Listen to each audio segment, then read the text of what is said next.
بسم الله الرحمن الرحیم. د ټولو نه مخکې زه د لوی افغانستان د غورځنګ ګام د اړخه د لر او بر ټول افغان ولس ته د مینې نه ډک سلامونه وړاندې کوم. زما د نننۍ بیانیې موضوع ده د افغانستان پټ اسناد 14مه برخه. ګرانو وطنوالو، یو 50 کلن حامد کرزی د نومبر په 19 کال 2009 کې د کابل په ولسمشرۍ ماڼۍ کې د خپلې لوړې مراسمو لپاره د معمول په څېر چمتو و. په خپله وینا کې هغه د خپلې ښې حکومتولۍ د ښځو حقونو او د متحده ایالاتو سره د خپل هیواد د ملګرتیا ستاینه کوله. هغه وویل چې د افغانستان خلک به هیڅکله هم هغه قربانۍ هېرې نه کړي کومې چې د امریکایي سرتیرو لخوا افغانستان ته د سولې راوستلو لپاره ورکړل شوي دي. د لوی خدای په مرسته افغانستان به د راتلونکو 5 کلونو لپاره د یو قوي ډیموکراتیک نظم په ولکه کې وي. شاوخوا 800 ډیپلوماتان او نور لوړپوړي چارواکي په ماڼۍ کې راټول شوي وو ترڅو د تاریخي شیبې ستاینه وکړي. یو ځل بیا په میلیونونو افغانانو د ډیموکراتیک حکومت لپاره د رای ورکولو لپاره د تاوتریخوالي ګواښ ته غاړه کېښوده. د تالار په لومړۍ کرښه کې د بهرنیو چارو وزیره هیلري کلینټن ناسته وه. کله چې کرزی د خپلې وینا په پای کې هغې ته سر ټیټ کړو نو هغې هم په خوښۍ سره د تایید سره سر وخوځاوه. وروسته کلینټن خبریالانو ته وویل ډېر زړور امریکایان دلته خدمت کوي ځکه چې موږ باور لرو چې موږ پرمختګ کولی شو. خو مسکاوې او ښه احساسات د خلکو د دوکه کولو لپاره ټولې هسې تشې نندارې وې. د پردې تر شا کرزی او امریکایان یو بل ته ښه په غوسه وو. لکه څنګه چې د هغه د لوړې مراسمو کې ګډون کوونکي ټول په دې ډېر ښه پوهېدل چې کرزی 3 میاشتې مخکې ټاکنې اغلا کړې وې.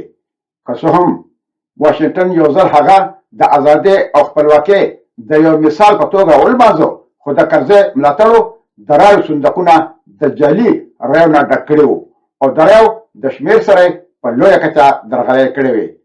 د ملګرو ملتونو په ملاتړ یوې څېړنیزې ډلې معلومه کړه چې کرزی شاوخوا 1 میلیون غیر قانوني رای ترلاسه کړې وې چې د ټولو اچولو شوو رایو 4مه برخه وه.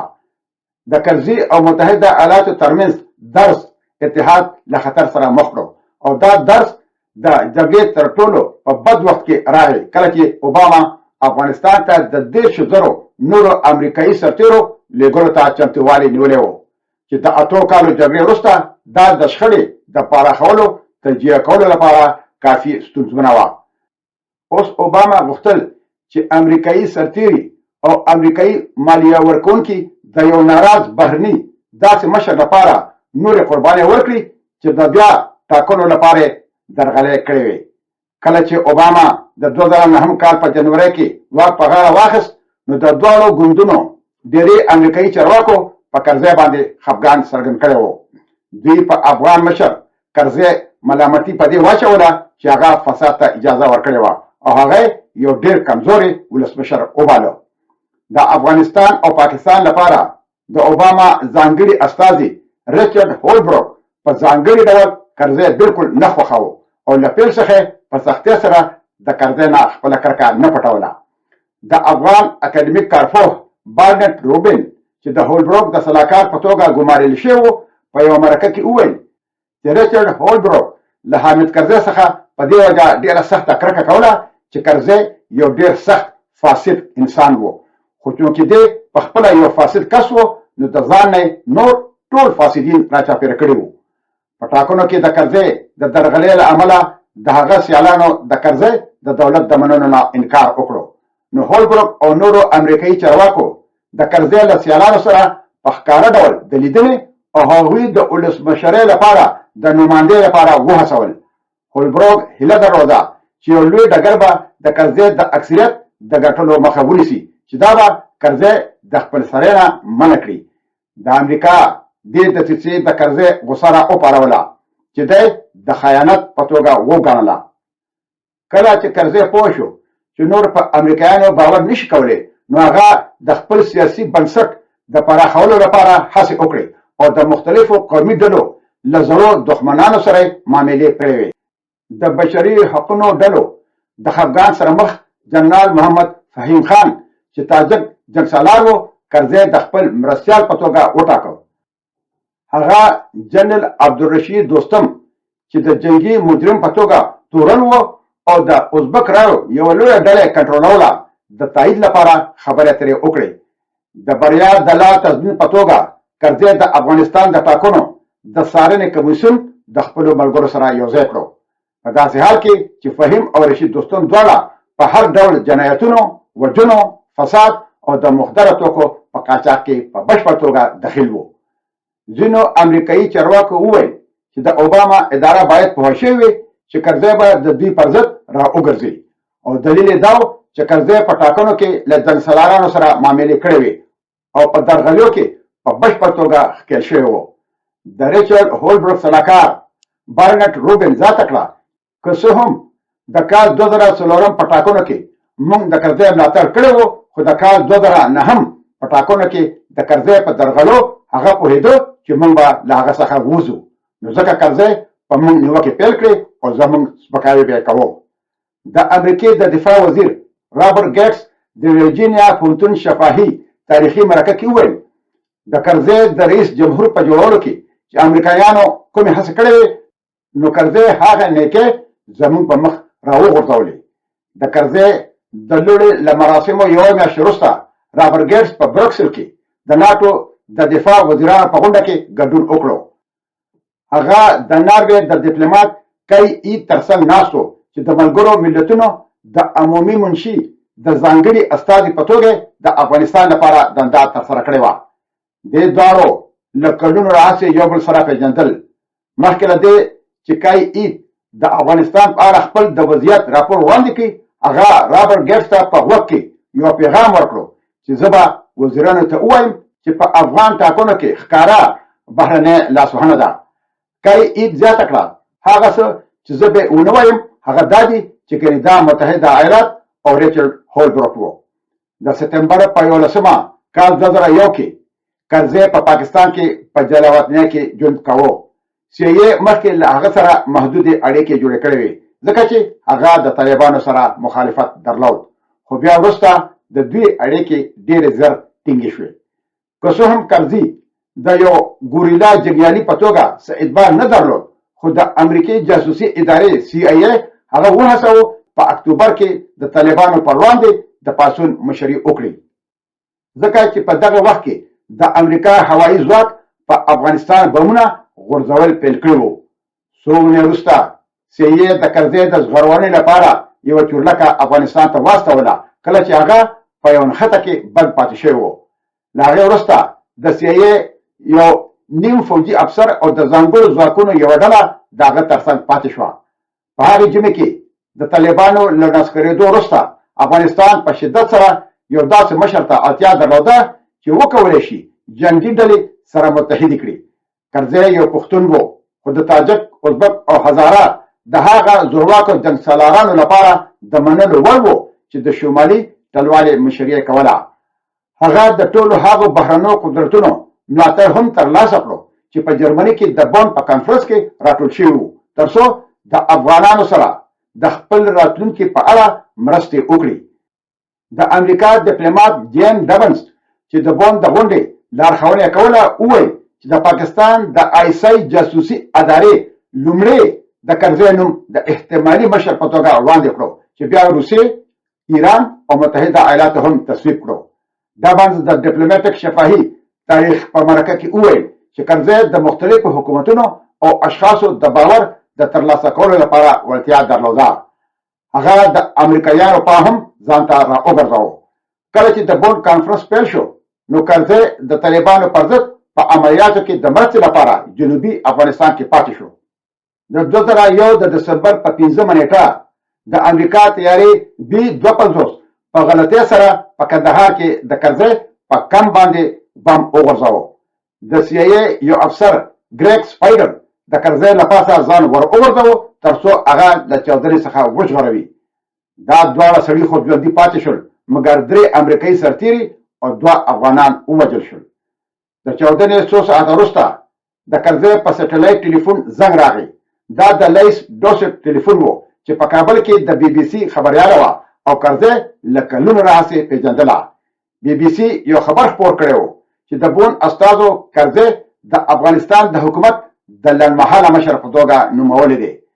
لیس ډوسټ په سټلایټ ټلیفون کې چغه کړه، حامد کرزي د نوي مشر په توګه ستا غبرګون څه دی؟ کرزي وپوښتل آیا ته ډاډه یې چې زه ټاکلی شوی یم؟ نو لیس ډوسټ هغه ته ډاډ ورکړو چې هغه ډاډه ده. کرزي جواب ورکړو چې دا خو ډېر ښه کار وشو. څو ونې وروسته کرزي د ولسمشرۍ ماڼۍ ته لاړ.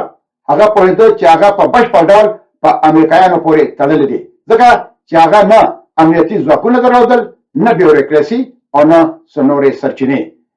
رایان کروکر چې د 2002 کال په لومړیو کې د متحده ایالاتو د سرپرست سفیر په توګه دنده ترسره کړې وه، کرزي به هغه ته تقریبا هره ورځ په ماڼۍ کې د ناشتې بلنه ورکوله او تازه پخه شوې ډوډۍ، پنیر، شات او زیتون به ورته وړاندې کول. کروکر به د کور جوړه شوې ډوډۍ څخه مزې اخیستې، په داسې حال کې چې د امریکا سفارت یوازې د نه خرابېدونکي فوزي راشن کڅوړې درلودې. خو رایان کروکر په دې پوهېده چې کرزي د زرګونو لویو او کوچنیو پرېکړو سره مخ و او د لارښوونې لپاره لیواله و. یو سهار کرزي په ناڅاپي ډول یو څه د ځان سره راوړل. کروکر وویل چې ما ته کرزي وویل موږ یو بیرغ ته اړتیا لرو، تاسو څه فکر کوئ چې دا باید څنګه ښکاري؟ کروکر جواب ورکړو دا تاسو پورې اړه لري چې څنګه بیرغ غواړئ. کرزي یو نیفکن یعنی یو ډول کاغذي رومال راویست او د رومال په منځ کې د ملي نښان او د جومات د انځور سره د تور، سور او شین بیرغ جوړول پیل کړل. کرزي د انځورګرۍ په وخت کې تشریح کړه چې دودیز رنګونه د خلکو لپاره یو څه معنا لري. د دې نه پرته موږ باید دا ومنو چې موږ د افغانستان اسلامي جمهوریت یو.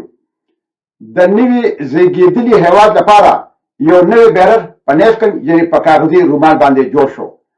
کرزي غوښتل چې افغانستان د قومونو د یو جنجالي ټولګي پر ځای د یو ملت په توګه اداره کړي.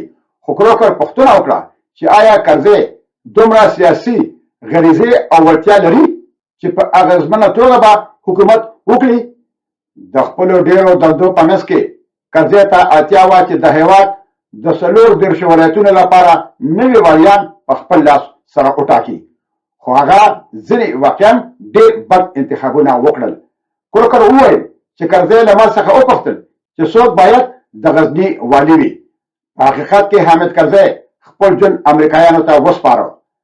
وسلوالو په کال 1999 کې د پاکستان په کوټه ښار کې د یو جومات بهر د هغه پلار وژلی و. کرزي پوهېده چې د هغه ژوند په خطر کې دی، ځکه چې وسلوال خو پرېږده چې عام ولس هم د هغه افغان چارواکو نه کرکه کوي چې کوم د بهرني هېوادونو په اوږو قدرت ته رسېدلي وي، ځکه چې دا د افغانانو تاریخ دی. خو کرزي د خپل ځان لپاره یو باوري امنیتي ځواک نه درلوده، نو په دې وجه د هغه د دندې په لومړیو څو کلونو کې د متحده ایالاتو حکومت د هغه د ساتنې لپاره امنیتي ساتونکي وګمارل. په سپتمبر کال 2002 کې یو طالب بریدګر چې د افغان پولیسو یونیفارم یې اغوستی و په کرزي په هغه وخت کې برید وکړو کله چې هغه په کندهار کې د خپلو ملاتړو د هرکلي لپاره له موټر څخه ښکته شو. احتمالي قاتل د امریکا د ځانګړو ځواکونو لخوا ووژل شو. بریدګر 4 ګولۍ چلولې وې، خو کرزي له ټپي کېدو څخه وژغورل شو. د 2004 کال د اکتوبر تر میاشتې پورې افغانستان دومره ثبات درلود چې د دولت د مشر د ټاکلو لپاره خپلې لومړنۍ ملي ټاکنې ترسره کړې. له 8 میلیونو څخه زیاتو خلکو د طالبانو د ګواښونو او په کابل کې د شګو د لوی طوفان سره د رای ورکولو لپاره زړه ښه کړی و. کرزي په اسانۍ سره د 55 سلنې رایو سره بریالی شو او د ولسو نورو نمایندانو ګڼ ګوڼې ماته کړه. نړیوالو څارونکو ټاکنې ازادې او عادلانه وبللې. د امریکا له نظره د بوش ادارې نشو کولی چې د هغې جګړې لپاره چې 3 کاله د مخې پیل کړې وه د غوره سیاسي پایلو تمه ولري. خو له بلې خوا بدبخت افغانستان چې یو وخت د کمیونست په نوه دولت هېواد و په دیموکراسۍ بدل شو او د هغه مشر حامد کرزي خپل ځان د متحده ایالاتو د یو قرضدار په توګه احساس کاوه، ځکه چې کرزي په دې ډېر ښه پوهېده چې امریکې هغه ته د افغانستان ولسمشري په رقیبه کې ورکړې وه. د دې ولسمشرۍ لپاره کرزي هیڅ مبارزه هم نه وه کړې، پرته له دې چې د امریکې اشغالګرو مرسته یې کړې وه او د هغې په انعام کې ورته ولسمشري ورکړل شوې وه. د دې نه وروسته چې څه وشول، نو زه به هغه په خپله راتلونکي ویډیو کې ستاسو په خدمت کې وړاندې کوم انشاءالله. ګران وطنوالو، اوس مې په لوی لاس سپارم. تل دې وي پښتو، تل دې وي پښتونولي، او تل دې وي د اباسین او د مارګلې د غرونو نه تر د امو دریا پورې زمونږ د پلار نیکه ګران خوږ ګلالې او ګلې ګلزار وطن لوی افغانستان. د ازادۍ په هیله، مشال خان ټکر.